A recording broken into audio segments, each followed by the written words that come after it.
Hello guys. I'm coming to you from my car today. So today on the podcast, I would like to talk about the importance of having a lot of different creative mediums and outlets as a way to have benchmarks throughout time.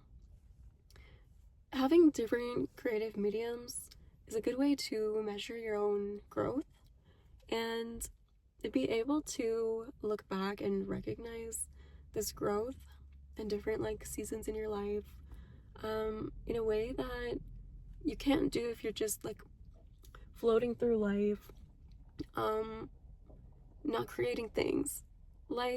For instance, if you're just scrolling on social media all the time, you're not going to be able to keep track of time. All the time just blends together. So it's very important to fill your life with a lot of different things so that you can look back and use it as a measurement.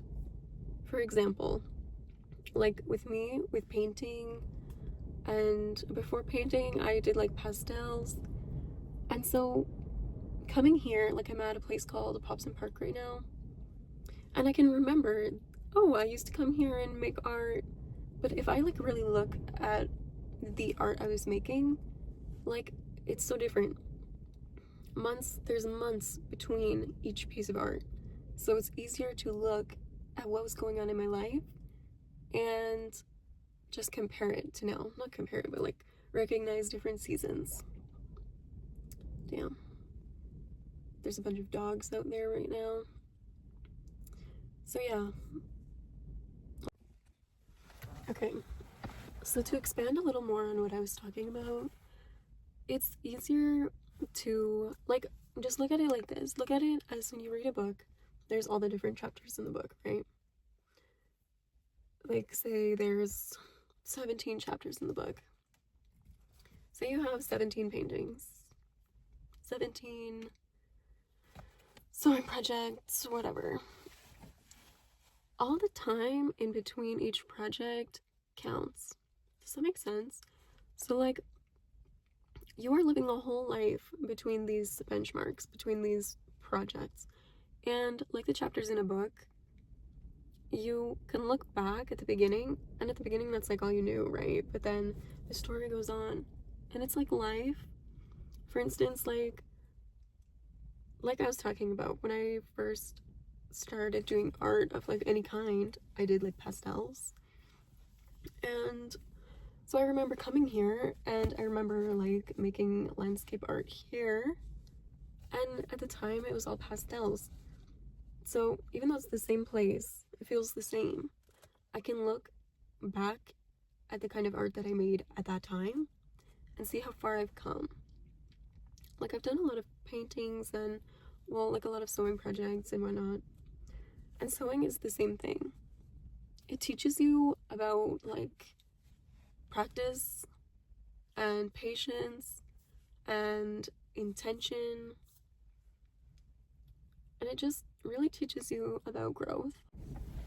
Some other things to think about when it comes to this is just small ways that in your life you can do a little bit each day, or just some way to spread out your time.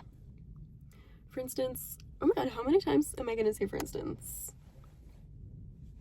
Whatever.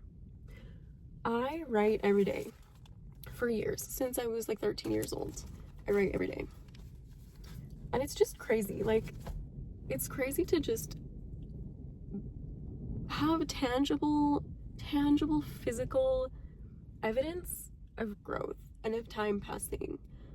If you don't put anything out in the world that will help you measure time or help you just feel grounded in space and in time, you're gonna have nothing to look back on and nothing to no way to compare yourself, and not compare yourself, I keep saying that, but no way to tangibly see your growth unless you try. I'm sorry, but no one's doing that stuff for you. If you want to make a mark, make it.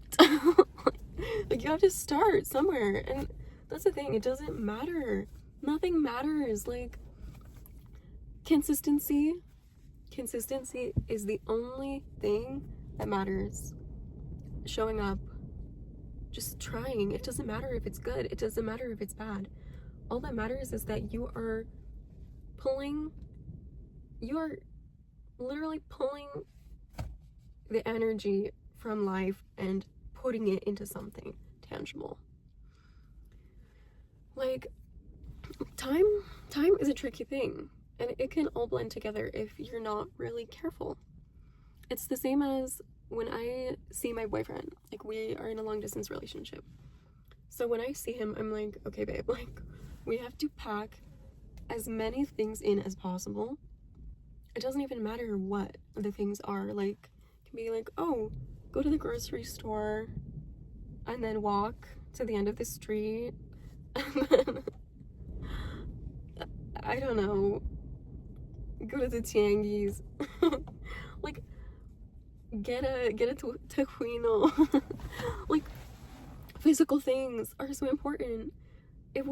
Which of course sometimes we do, just lay on the couch and watch Harry Potter for 12 hours or whatever, but like, those little things, just like I'm talking about, just like art, you're literally proving to life that, like, okay, I'm here and I'm doing something. And it tricks your mind into thinking you have more time, that your time is infinite, your time is like all expansive. If you just do these little things and create these benchmarks for yourself. Like, our time on earth is short and it's small in the grand scheme of things, seriously. So what you have to do is just create as much as possible. And I know it's hard, especially when you're thinking, oh, I've never done that before. That's the perfect time to start. You're opening a whole new chapter if you try something you've never done before. And if you stick with it, you're teaching yourself, you're literally rewiring your brain to think that, oh, this is a whole new expansive area. This is uncharted territory. You're literally expanding your brain when you try new things. And when you just get out of your comfort zone, get out of the box. Like, I'm sitting in my car here. Why? Why not? Like, why not?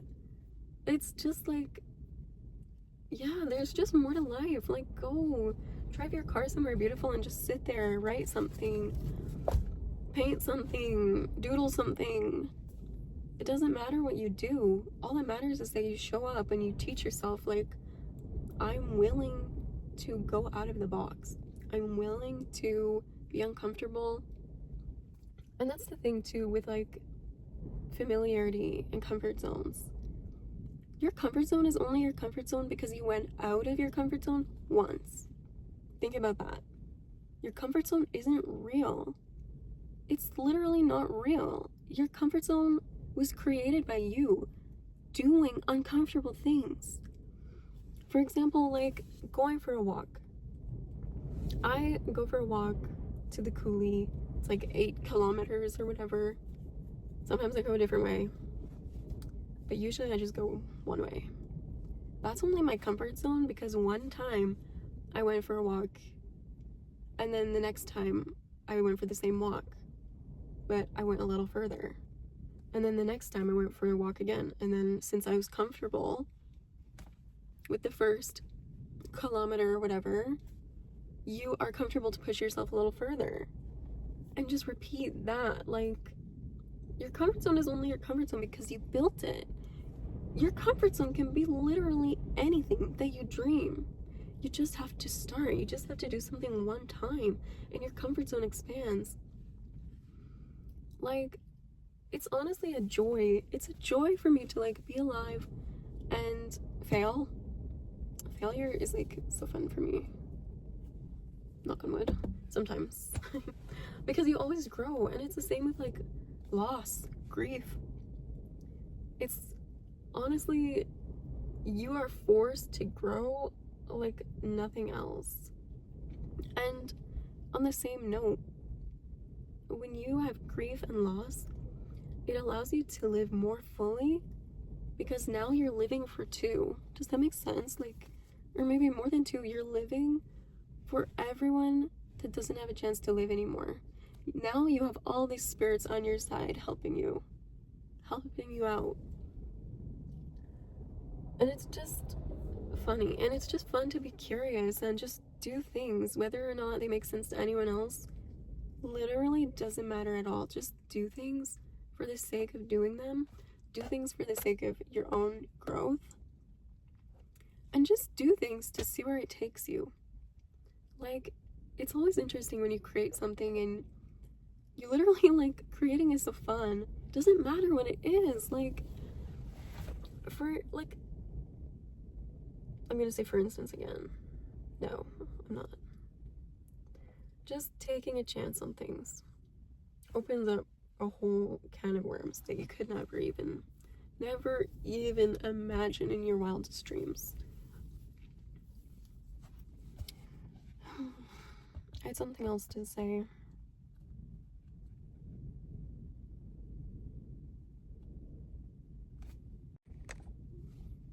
So yeah, it's all about just mindfully consuming too. Mindful consumption, intentional consumption is like a springboard into appreciating life too. You just have to be open-minded to inspiration and open-minded to not being great at something. A blue bird. Oh my god, sorry. I have to take a picture. Okay, I got a picture of the bird. But what I was talking about was mindful consumption. Oh my god, there's a dog right there. Oh, it looks like our old dog. Mindful consumption can be something else that helps you, like, have benchmarks throughout time. Reading a book, like writing a page every day, but especially reading books. I try to read a chapter every night, and even if I don't feel like it, I still do it. Like, every night I have a few things that I do. I write, I read my devotional, I send a voice message of me reading the devotional to my boyfriend because he works really late. Like, usually I would read it to him on the phone, but he works late, so I send him a voice note with a picture of the page so he can follow along as I read it. And yeah, just these small things really help you go through time and measure time. Yeah, just do as much tangible stuff as possible, okay? Okay. Oh, I remember what I was going to talk about. Sometimes when you create things too, like I said, you don't know where it's going to lead you. But sometimes you can be kind of channeling messages that you don't even realize you're channeling until some time goes by, something happens, and you're like, oh my god, I actually, like, made something like that. Like, you can use creation as, like, a tool too for, like, transmitting messages. I remember last year, because I used to carry my watercolors everywhere, and sometimes I would just, like, pull over on the side of the road. Like, I think it's the ADHD, but I do things, like, really fast. I talk really slow, but I can do things really fast. So, like, I would just keep my watercolors in my car or with me, and then I would pull over and I would just draw whatever I see or paint whatever I see and then keep driving. But last year, April 1st actually, wait, I'm gonna go on a story time right here. Okay, wait, you need context too. So a few years ago, I was dating this guy, and he's Cree, so he has, like, certain spiritual beliefs, right? And one day we were ice fishing, and we come home from ice fishing, we go through a spot with no service, and this snowy owl flies in front of our car. And he was like, oh, that's weird, like, in my culture that means someone close to me is about to, like, die, like, or they just passed away, because the owl is, like, them saying goodbye. Literally 5 minutes later, we get back into service, and he has a message on his phone saying that his grandma had just died. So, like, I saw that in real time, okay? And last year, April 1st. Oh my god, April Fool's Day. Well, I am a fool. I'm nothing if not a fool. But I was driving home from my grandparents' house, and I had a snowy owl. Or was this first or second? I don't remember. But I had a snowy owl fly in front of my car. And I was like, shit, like, someone's about to die. Like, I believe that because I've seen it happen. I didn't know who was about to die. I was like, well, maybe my grandparents, maybe my parents, maybe my sister, like, someone. 3 days later, no, this was the first. And I had been taking care of a lady named Berdina. I love you, girl. I love you, girl. But she had Parkinson's. She was really young, too. She had Parkinson's, and basically my job was just going to hang out with her. And when I was driving home, yeah, I had seen that snowy owl wondering who was about to die. A week later, I think it was April 7th, actually, I get a call from her daughter while I was in class. She's like, can you call me back? It's urgent. And come to find out that on April 3rd, she had passed away. Yeah. Was it the 7th? I don't know. It was a couple of days after. But I found out that Berdina had passed away. But the funny thing is, that same drive home, when I saw the owl, I had pulled over and I'd quickly done a painting because there's a mountain range, but one of the mountains is called Chief Mountain. And this day just looked stunning. And I literally pulled over, done a quick painting, and I titled it Almost Home. And that was 2 days before Berdina died. And that was the same day that I saw the owl. So that's what I mean. Like, just create. Just do stuff. Like, you never know. You never know. And you might look back and be like, wow, something was working through me to create that. Like, even lately with my devotional. Well, the devotional actually came from Berdina. Like, I was not religious. Of course, I, like, have faith. But I used to just have faith in, like, whatever. Something. But I would read Berdina, the devotional, every night. And actually, it started to become, like, one of my favorite parts of my day. My favorite parts of our routine was reading this devotional to her. And after she passed away, I asked her daughter, I was like, can I have that? Like, yeah, to this day, I read it every night. But lately, I've been doing a kind of practice where I write first. And then I read the devotional. Because I noticed one night that I wrote first, and then I read my devotional, and I saw that the message that was in the devotional was very similar to what I had just written.